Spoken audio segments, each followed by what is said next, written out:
मेरा नाम मंजू है। ये कहानी मेरी, मेरी माँ और मेरे परिवार की है। मैं जब छोटी थी तो मेरे परिवार में सब खुशी से रहते थे, लेकिन मैं धीरे धीरे बड़ी हुई और एक दिन मेरे कानों पर हाथ रखकर लगातार इस दर्दनाक आवाज़ को नज़रअंदाज करने की कोशिश कर रही थी। मेरा पूरा वजूद थर थर काँप रहा था, मगर वह आवाज़ तो जैसे दिल को दहला रही थी। पानी, पानी, प्यास लगी है, 2 घूंट पानी पिला दो। मंजू बेटी, मेरे पास आओ, मुझे प्यास लगी है। पिछले 1 घंटे से थोड़ी थोड़ी देर बाद मुश्किल भरी जबान से मेरा नाम लिया जा रहा था, मगर मैं तो जैसे इस कदर डरी हुई थी कि अपने कमरे से बाहर कदम रखते हुए भी डर लग रहा था कि अगर मैं बाहर गई तो मेरे साथ क्या हो जाएगा। मैं उस आवाज़ को चाहकर भी नज़रअंदाज नहीं कर सकती थी। मैंने तकिया सर के नीचे से हटाया और अपने सर के ऊपर रख लिया, ताकि मैं वह दर्दनाक सिसकियां ना सुन सकूं, जो मेरी नींद और मेरी चैन चुरा रही थी। न जाने दादी कहाँ चली गई थी और बाबा भी तो उस वक्त काम पर गए हुए थे। तीनों छोटी बहनें भी स्कूल गई हुई थी। न जाने क्यों बार बार आती आवाज़ सुनकर मेरा दिल मौम होने लगा। मैं हिम्मत करके कमरे से बाहर निकली और घर के कोने में बने उस कमरे में जाने लगी, जिसमें कई साल पहले जानवरों को बांधा जाता था। लगातार आती आवाज़ और फिर दर्द से उठती चीख ने मुझे जैसे मेरे कदमों पर जादू सा कर दिया था। मैं उस आवाज़ का दर्द महसूस करके दादी और बाबा के मना करने के बावजूद कमरे की तरफ दौड़ी चली जा रही थी। घर में मेरे सिवाय कोई नहीं था। मैं धीरे से लोहे की लटकी हुई जंजीर को खोला और लकड़ी के बने दरवाजे को जरा दबाव बनाया तो दरवाज़ा खुलता चला गया। मेरा दिल तेजी से धड़क रहा था। जैसे ही दरवाजा खुला, सामने मेरी माँ नींद में दीवार के सहारे बैठी आंखें मूंद कर पानी मांग रही थी। बिखरे बाल, पीला जर्द रंग, आंखों के नीचे गहरे गहरे काले हल्के चेहरे पर जब दरवाजा खुलने से रोशनी पड़ी तो माँ ने आंखें मसल कर खोलते हुए मेरी तरफ देखा। मुझे अपने सामने देखकर उनके चेहरे पर मुश्किल से मुस्कुराहट फैली थी, मगर एक बेजान सी मुस्कुराहट थी। चेहरा पूरी तरह खून से तर था, मगर यूं लगता था जैसे खून अब उनके चेहरे पर सूख चुका हो। इनके मुस्कुराने से वह काफी खौफनाक लग रही थी। रीढ़ की हड्डी में सनसनी सी दौड़ी।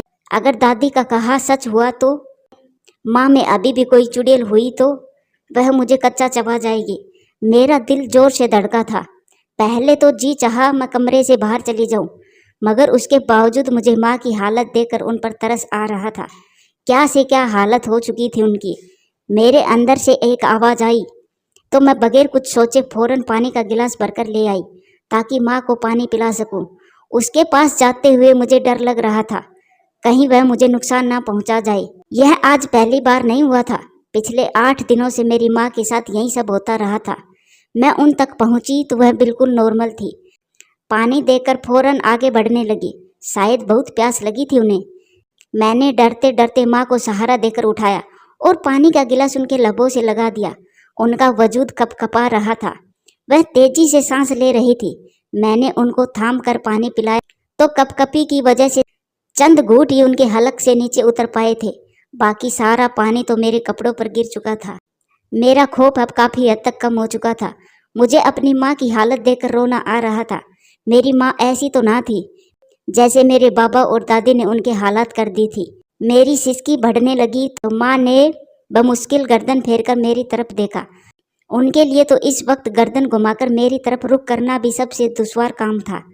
उनके गले पर रस्सियों के निशान थे। आज जिस तरह से दादी ने माँ के गले में तंग रस्सी बांधकर उन्हें बांधा था, उसके बाद माँ की गर्दन पर जख्म हो चुके थे।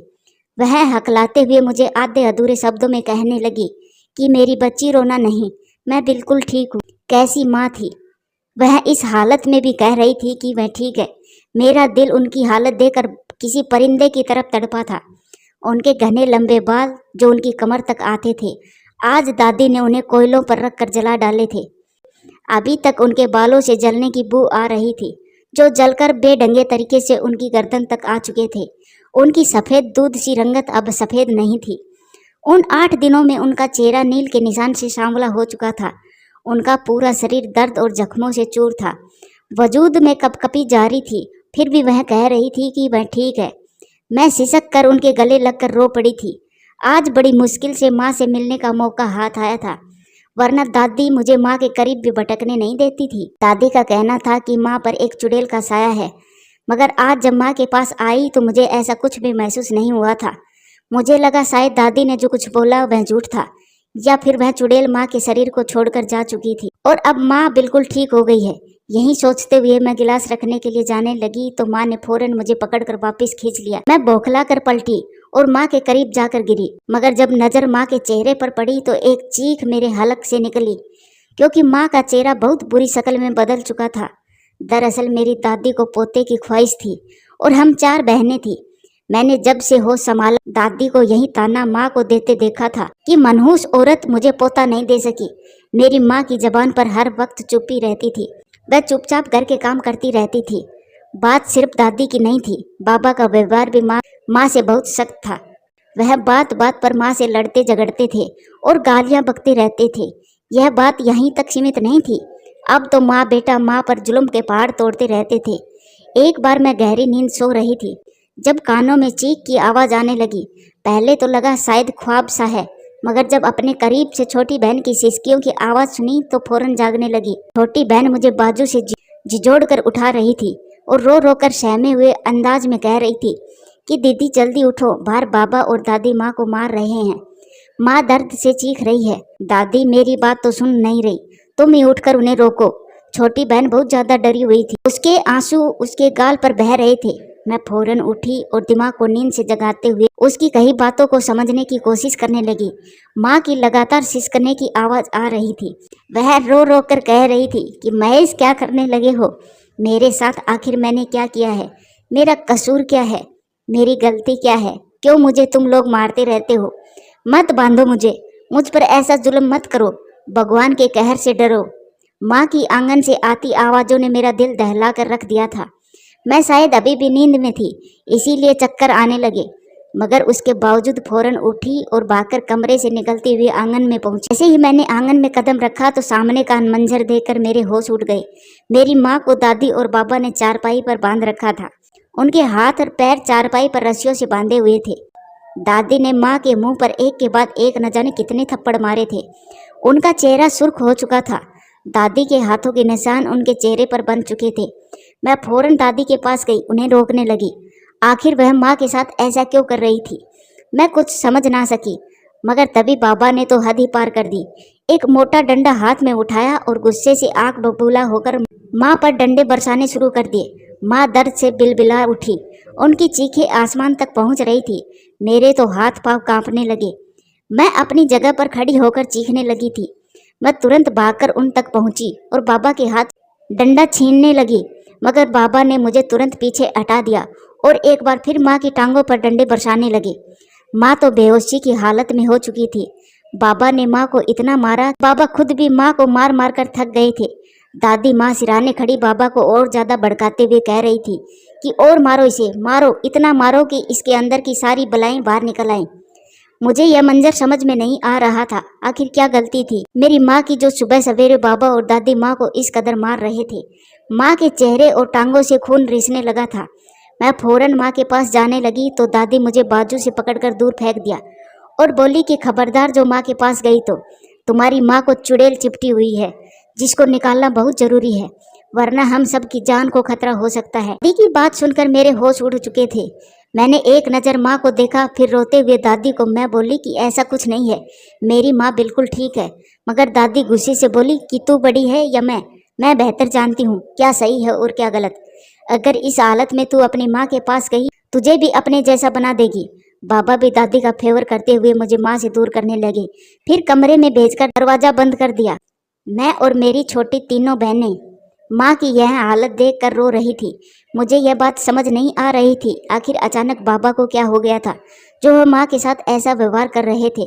कल तक तो सब कुछ ठीक था, मेरी माँ बेहद खूबसूरत थी। मुझे याद है कि जब मैं छोटी तो बाबा माँ का बहुत ख्याल रखते थे, दोनों आपस में खुश भी रहते थे। मगर यह बात मेरी दादी से बर्दाश्त नहीं होती थी। वह हर वक्त माँ के खिलाफ बाबा के कान भरती रहती। पहले तो बाबा नज़रअंदाज करते रहे, मगर फिर उनके दिल में भी मेरी माँ के लिए नफरत के जज्बात उभरने लगे। वह पहले तो माँ की बुराई करने लगते, लेकिन एक बार उनको थप्पड़ मार दिया। मेरी माँ को नानी के घर भी जाने नहीं देते थे। किचन में अगर माँ से कोई काम खराब हो जाता तो मेरी दादी माँ की चुटिया पकड़कर खींच देती, उन्हें मारने लगती। मेरी माँ रोने लगती, लेकिन दादी को रहम न आता और न बाबा को। मैं कमरे की खिड़की से बाहर का मंजर बखूबी देख सकती थी, मगर काश मैं माँ के पास जाकर उनको इस जुल्म से बचा सकती। माँ दर्द से चीख चीख कर बेहाल हो चुकी थी। बाबा माँ को मार मार कर अब डंडा एक तरफ फेंक चुके थे। उसी वक्त दादी किचन में गई और फिर कुछ देर के बाद जब बाहर निकली तो उनके हाथ में सुर्ख लाल मिर्चें थी। उन्हें एक थाली में उन मिर्चों को रखा और फिर जलते हुए अंगारों को उन मिर्ची पर रखकर उनके माँ के सिराने रख दिया। माँ जो दर्द के मारे लंबे लंबे सांसें ले रही थी, जब मिर्ची का धुआं उनकी सांसों से हुआ तो फेफड़ों तक गया तो वो खांसने लगी। बाबा और दादी ने अपने चेहरे के आगे एक मोटा कपड़ा रख लिया था। मेरी माँ बेचारी खांस खांस कर बेहाल हो चुकी थी। उनकी आंखें बिल्कुल सुर्ख हो चुकी थी। उनसे तो सांस लेना भी दुभर हो गया था। वह धुआं सीधा उनके चेहरे पर जा रहा था। दादी ने तो जुल्म की आज हद ही पार कर दी थी। मैं रो रो कर हाथ बांधते हुए बाबा और दादी की मिन्नतें कर रही थी, प्लीज उन्हें छोड़ दे। इनकी गलती क्या है? वह किस गुनाह की सजा दे रहे हैं? माँ को मिर्ची की धुनी देते हुए दादी ने उन पर कुछ पढ़कर फूंक मारनी शुरू कर दी। फिर उनके बाद किसी का पानी छिड़काव करके यूं ही पड़ा छोड़ दिया। आज तो कुछ बाबा ने किया था, उसके बाद तो मुझे बाबा से बहुत ज़्यादा डर लगने लगा था। आखिर वह माँ पर ऐसा जुल्म कैसे कर सकते थे? बाबा मेरे करीब आए, मुझे अपने पास लाकर बोले कि बेटी अब अपनी माँ के करीब बिल्कुल भी मत जाना। उसके अंदर एक चुड़ैल आ चुकी है, वह हम सब के लिए एक खतरा है। बस जितना हो सके खुद भी उनसे दूर रहो और अपनी बहनों को भी माँ से दूर रखो। बाबा की आंखों में शक्ति थी। वह मुझे समझाने के बाद वहाँ से चले गए और फिर बेहोशी की हालत में दादी और बाबा ने माँ को उठाया, उसे एक पुराने कमरे में छोड़ने चले गए। वह कमरा जिसमें दादाजी के जानवर रहा करते थे। वह माँ को वहीं गिराकर खुद बाहर निकल गई और दरवाजे को कुंडी लगा दी। मैं माँ से मिलना चाहती थी, मगर मुझे डरा धमका कर मना कर दिया गया। मैं सारा दिन बाड़े में दर्द से करारती रही। मेरी माँ को हर रोज इसी तरह सताया जाता और चुड़ैल बताकर उनके ऊपर तरह तरह के जादू टोने किए जाते। उनका शरीर जवाब दे चुका था और एक दिन वो इन लोगों के कहर से आज़ाद हो गई। मैं पूछती हूँ, क्या कसूर था मेरी माँ का कि उनके साथ ऐसा किया जाता था? एक औरत होना इतना बड़ा पाप है, या फिर एक औरत होकर उसके गोद में बेटा न होना पाप है? ये कौन सा समाज है जहाँ अपने घर के बेटे के लिए लड़की पढ़ी लिखी चाहिए, संस्कारी चाहिए, और वहीं दूसरी ओर अपने घर में लड़की पैदा नहीं होनी चाहिए? मैं पूछती हूँ उस समाज से कि लड़का ना होने से उस माँ का क्या कसूर है जिसके साथ लड़का न होने पर ऐसा व्यवहार किया जाता है। दोस्तों, लड़का होने की समस्या कोई बड़ी नहीं, जिसकी वजह से आप ये भूल जाते हो कि जिस पर हम जुल्म कर रहे हैं वो भी किसी की माँ बहन है। अगर आपके घर की माँ बहन के साथ ऐसा हो तो कितना बुरा लगता है। प्यारे दोस्तों, कहानी अच्छी लगे तो वीडियो को लाइक करें, अपने दोस्तों के साथ शेयर करें और चैनल को सब्सक्राइब करें। आपका धन्यवाद।